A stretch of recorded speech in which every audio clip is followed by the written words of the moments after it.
रायगढ़ में भूलवश जोधपुर पहुंचे 26 वर्षीय युवती कुमारी अंजना सारथीला रायगढ़ एसपी श्री राजेश अग्रवाल के निर्देशन में वापस परिवार से मिलाई गई।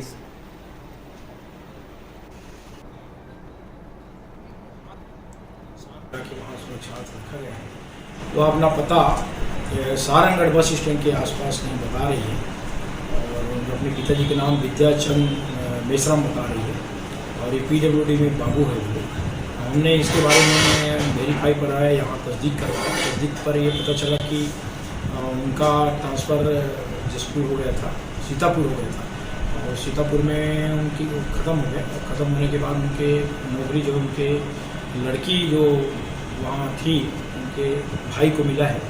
फिर हमने सभी लोगों से बातचीत किया, फिर लड़की से भी हमने बातचीत किया तो पता चला कि अंजना नाम की लड़की जो विद्याचंद मेश्राम की लड़की है, उम्र अभी 26 साल है।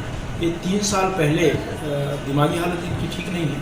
3 साल पहले ये भटक गई थी और भटक के ट्रेन में बैठ के चली गई थी वहाँ। हालांकि इनके साथ में किसी प्रकार का कुछ नहीं हुआ है ऐसा बता रही है।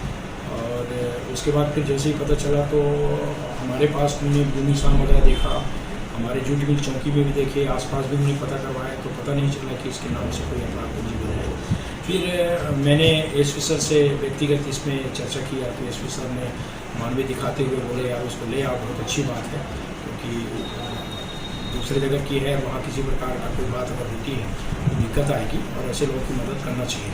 तो एसपी साहब के आदेशानुसार फिर मैंने अब इसी लाइन आर्डर और चुनाव के बीच में फिर आपाधापी में बीच में मैं समय निकाल के 2 स्टाफ भेजा था जिसमें मेरा उसमें महिला कांस्टेबल और कांस्टेबल भी शामिल थे। बिमला सारथी, उनसे संबंध की हमने स्टाफ के। फिर उसके बाद फिर मैंने थाना बुलाया उनको, फिर जाने के लिए मैंने तैयार किया। तैयार करने के बाद वहाँ भेजा और न्यायालयीन प्रक्रिया के बाद मेरे स्टाफ के द्वारा उनको आज जोधपुर न्यायालय से आदेश लेकर और महिला बाल विकास में जहाँ रखे थे उनको पठाना थाना में वहाँ से लेकर आ जाए हैं और स्वस्थ है, किसी प्रकार की कोई बात नहीं है। और वो लड़की अपने मौसी के यहाँ जा रही है, ये काम हमारे किया गया।